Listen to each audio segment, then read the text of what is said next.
Okay, so here we are with another DC Multiverse unboxing, and this is Batman from Batman Spawn 1996. I believe it's actually Spawn Batman was the one that Todd McFarlane drew. This is a Batman that's based on Todd McFarlane's artwork. You can see on the back here. And Todd McFarlane, I feel like always drew a pretty decent Batman. And this was from the Spawn Batman crossover, like I mentioned before.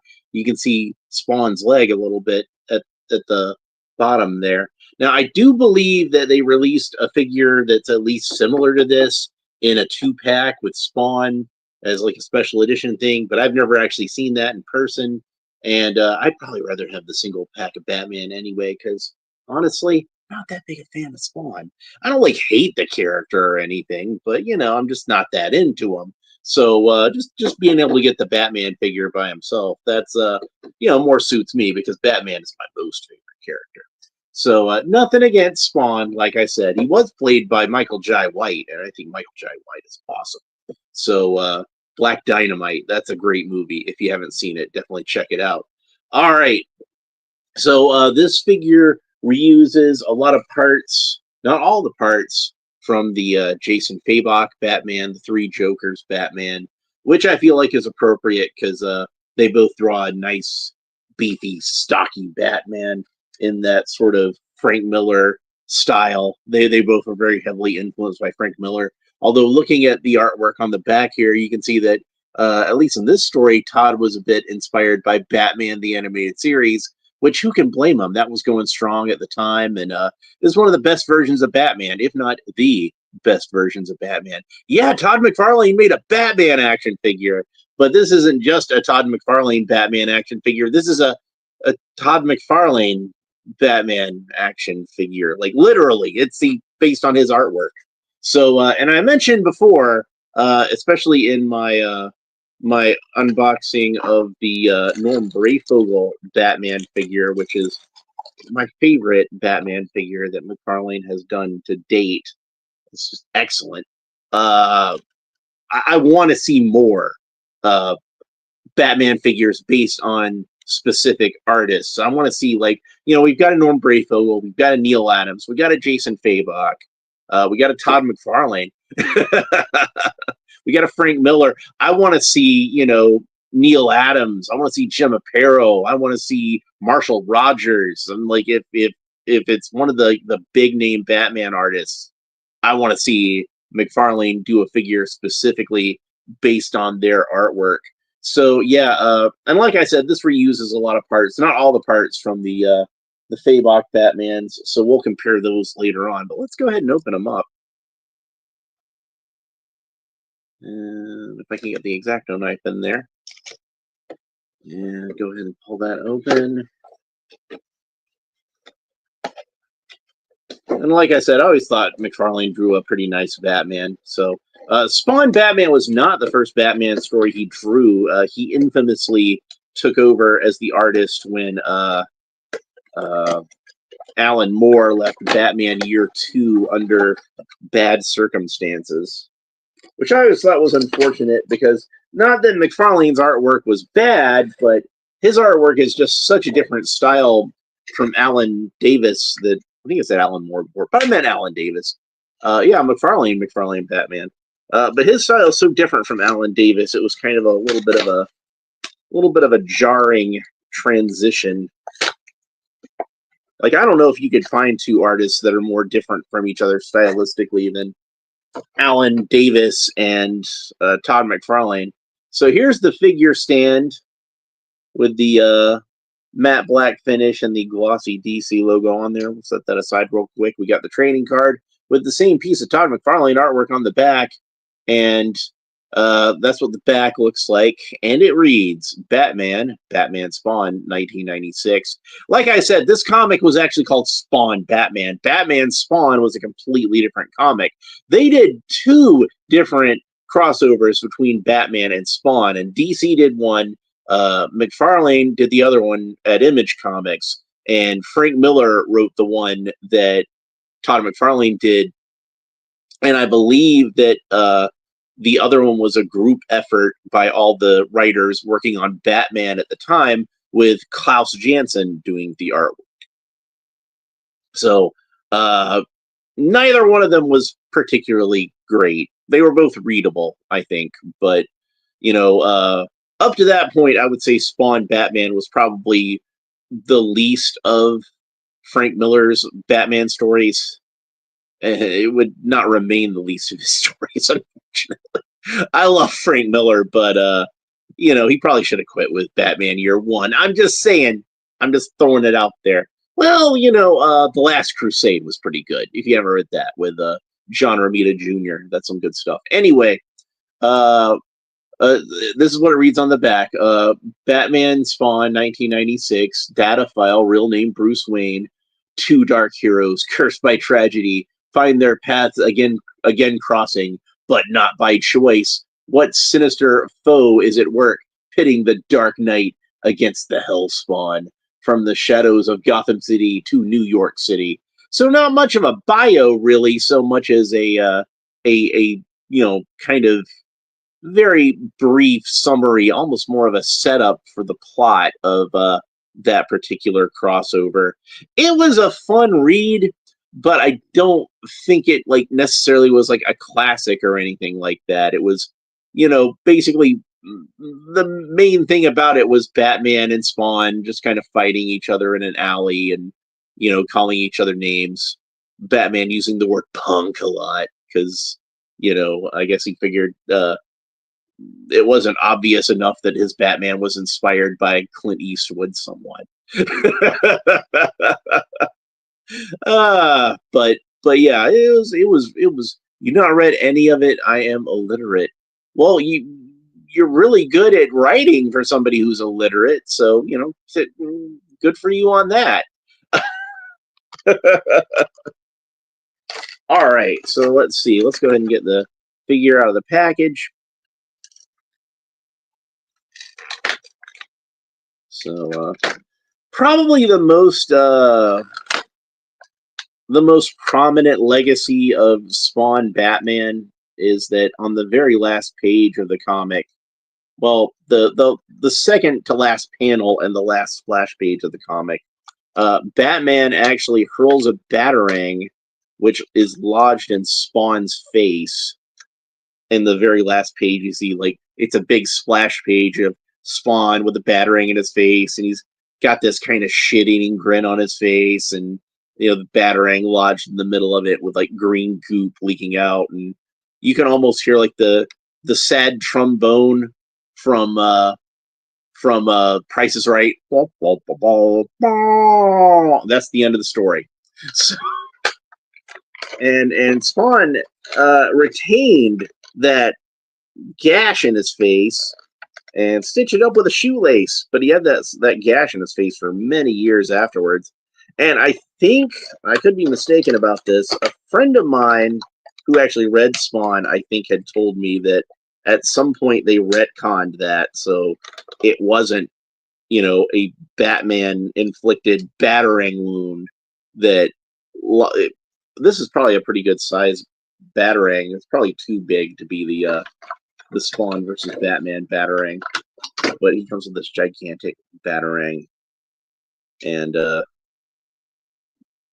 one solid fist and one gripping hand. These have the kind of textured, padded sort of look to them, so those probably came from the Fabok Batman. I'll compare in a minute.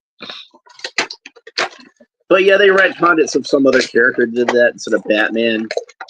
Probably for copyright reasons, so anytime they referred back to it, they didn't have to refer to Batman in oblique terms.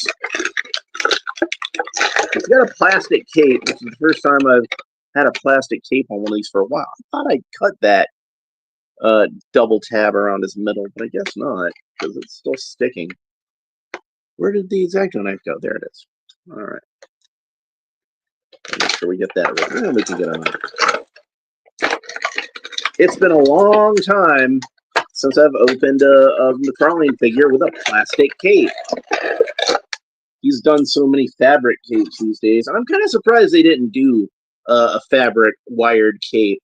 Like you look at how they executed the Brayfogle cape, and you could probably do a pretty good McFarlane Batman cape out of that. But here we go. We got him out of the package. And the main thing that's worth noting with this version of Batman, as opposed to any of the other iterations of the figure with this body type, there's a few other differences. We'll get into those. But the main difference is, of course, he's got this Todd McFarlane inspired head sculpt. And I think they did a really good job of catching McFarlane's style as far as that goes. There's another look at the artwork from the back of the package so you can see what I'm talking about. And it does have a very Todd McFarlane sort of look to it. So let's go ahead and have a look at him next to some of these other figures that use this body type. Well, first I'm going to put the packaging back together before I move on to something else. All right. So we'll go with the original Fabok design. And there they are next to each other. So you can see they have a completely different cape, completely different head. The forearms are slightly different, but not entirely different. Like they're based on the same sculpt, but the Fabok version, like if you look at the musculature of it, you can see that it's got like kind of the same musculature to it. But the Fabok version has a little bit more in terms of like texture. Like they tried to give it this sort of leathery texture, whereas the McFarlane version is smooth. And then, of course, Fabok had designed his own version of a utility belt, kind of inspired by the 1989 utility belt. And the McFarlane version has the traditional Bronze Age style Batman utility belt, the way Neil Adams drew it, which was, of course, the utility belt that Batman still had in the comics by, 1996. And then last but not least, the Fabok version has different boots because it has those boots that, again, were kind of inspired by the 1989 Batman, but a little different. And this guy has more traditional comic book style Batman boots. Now, they did repaint the Fabok version with an all black version. So here we've got all three versions of Batman as far as like what I consider to be like the traditional colorings of Batman. You have the blue and the gray, the solid black, and the black and gray. And these are, if you're going to have a default Batman action figure, he's probably going to fit into one of these categories. Batman is kind of unique in that he has like three different color schemes, which are all considered pretty definitive. Whereas Superman, is always red, blue, and yellow. Wonder Woman is always red, blue, and yellow. Sometimes gold, but gold is still kind of yellow.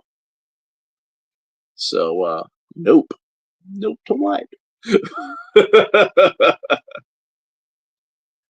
All right. So, then we have one other figure that was based off of this Fabok design, obviously. Default Batman is right next to me doing the Batusi. Yeah, but what's his color scheme? I'm guessing probably blue and gray, since that was what Adam West had. So yeah, the Hugo Strange figure also used a lot of the Fabok parts, and I believe this is where this belt originated at. Although it might have been used on something else. I don't know what would have come out before between this and the McFarlane 2-pack. I'm not sure. But you see, like, Hugo's belt is a much brighter, more canary yellow, and Batman's is a little more sort of Colonel Mustard kind of yellow.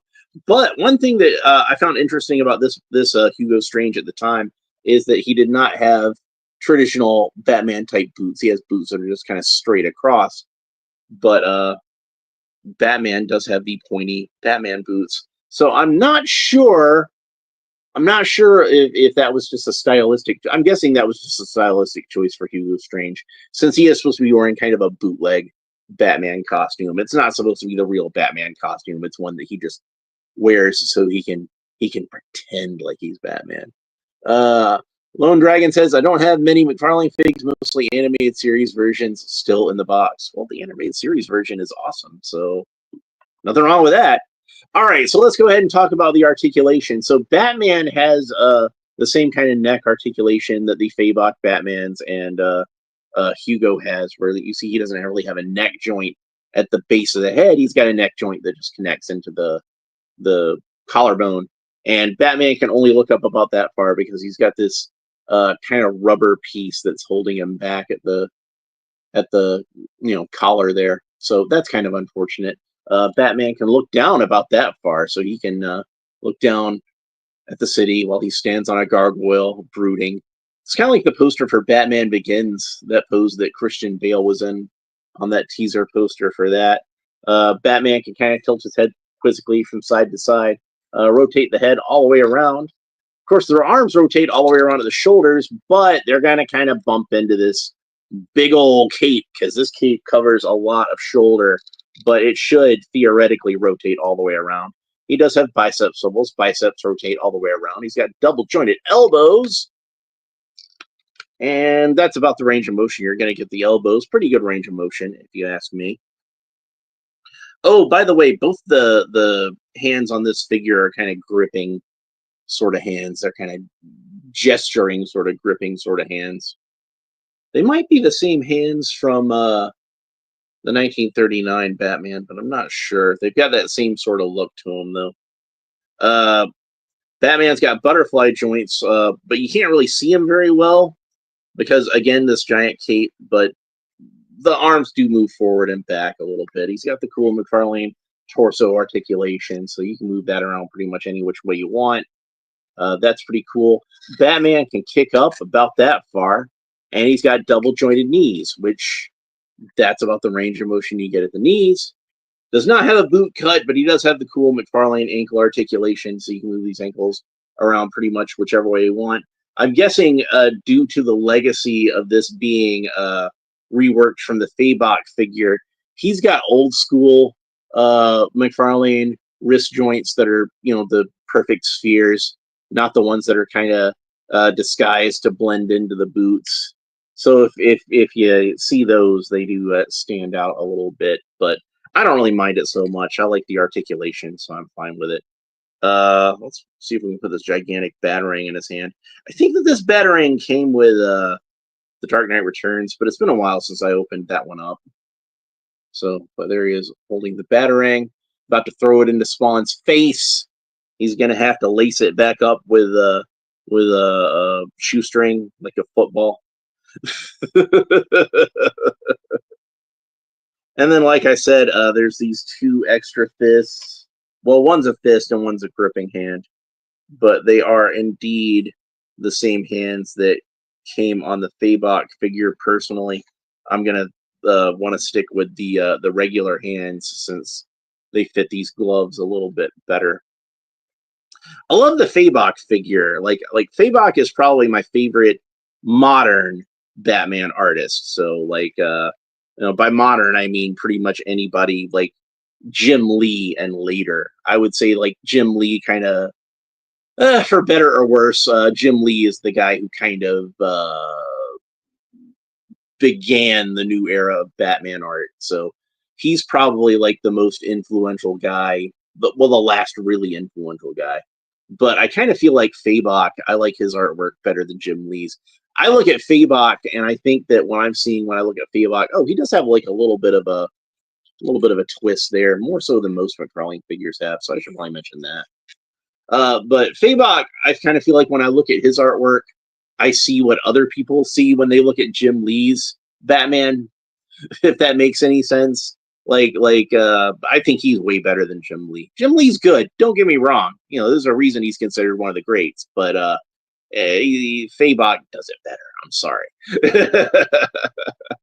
And guys like Greg Capullo, oddly enough, a guy who worked on Spawn. First time he would have drawn Batman was a pinup in that Spawn Batman comic, actually. But yeah, he's a pretty great artist. A lot of great artists working on Batman these days, but but Fabok is probably my favorite of the modern Batman artists. And of course, I go all the way back. Neil Adams was my first favorite Batman artist, and still is my favorite Batman artist. But you've got, you got to pay respect to like the old school with Dick Sprang, Carmine Infantino, Irv Novick, Jim Aparo. I mentioned him earlier. Also, Marshall Rogers. I mentioned him earlier. Don Newton. God, who are some other great Batman artists like Graham Nolan, Brian Bolland, obviously. I already mentioned Alan Davis, Norm Brayfogle. I already mentioned, and he already has a figure, Norm Brayfogle. But I would love to see more artist-specific versions of Batman. I think it would be really cool to see, like I said, Jim Aparo. Neil Adams would be my number one, then Jim Aparo, then Marshall Rogers. I think, like, as far as like importance to the legacy of Batman, and in terms of like their sort of artistic uniqueness, I kind of feel like you could get like a good flavor out of any of those. Adams might be the problem just because as definitive as Neil Adams is, like it would almost become almost kind of like a generic sort of Batman. You know what I mean? Because everybody's inspired by Neil Adams, so Neil Adams would just kind of look like a default sort of Jose Luis Garcia Lopez. That's another good one. But yeah, like I would do the thing that they did with that Christopher Reeve Page Punchers figure recently. I would take the Neil Adams figure and actually do like cell shading, like with the kind of lush sort of Neil Adams sort of penmanship, like as Dick Giordano, who did the inks a lot of the time. But you know what I mean. Like you could probably take this body and use that for a Neil Adams Batman, like the Nightfall Batman body. And if you did that sort of cross hatching onto it, that would make it a Neil Adams Batman. Yeah. Maybe give the head like a little bit more of a Neil Adams look, because I kind of feel like the Nightfall Batman looks more like a George Perez Batman than it does a Neil Adams Batman. But whatever. Getting way off on a tangent. I'm glad to have another artist-specific Batman figure, is what I'm saying. And he looks really cool. The only thing that I could really think of as a criticism is that, McFarlane's been doing a lot of these really cool sort of, like, even Hugo Strange has one with the wired cape, the actual fabric cape with the wire in it so you can pose it. And I just think that's so awesome. And I really wish they'd have done that for this McFarlane figure. And for a guy who like is famous for drawing capes, like the way they got it bunched up at the shoulders there is kind of reminiscent of McFarlane's art, but the back of it just looks kind of generic and just kind of drapes over the shoulders. It's not a bad Batman cape by any stretch of the imagination. I'm not trying to criticize it on that level, but it doesn't really bring Todd McFarlane to mind. And I kind of feel like if they'd given it that wired cape, it would I wonder how they decided on that particular artist out of all the available choices. Gee, I don't know. Like, who knows? Who knows how they come up with these decisions? Like, to me, it makes sense, though, because it's like, if I was running a toy company, like I was a guy who'd drawn Batman comics and I had the license to Batman, I'd be like, hey, I drew a Batman comic. Why don't we do one that looks like the Batman that I drew? I mean, like, I'm running this show. Like, people like my artwork. They seem to, buy my comics and everything. I had enough money to start my own toy company because of it. But yeah, I can't complain about a Todd McFarlane Batman. He does a good Batman. And since, like I said, in that particular comic, he drew him with a little bit of a Batman the Animated Series kind of influence, that gives the figure a little bit of Batman the Animated Series type of influence. He doesn't look too different from Batman on that show. If you tried to draw him any more a less streamlined, more 90s comic book style sort of fashion, if that makes any sense. But the shape of the ears is the way they kind of sweep back, very reminiscent of the Batman the Animated Series. The shape of the eyes, when remember in the opening credits when he kind of narrows his eyes, it's got that kind of look to it. I like that. So And he's got this nice sort of pouty expression, which of course is again going back to how McFarlane drew Batman and that sort of look. So it worked out pretty well. I'm really happy with it. I like the color choices. Like to me, very much the color choices on this remind me of again going back to one of my favorite Batman action figures of all time, good old Iron Winch Batman from the Dark Knight collection. But you can see how well the colors match up to that. Pretty cool, huh?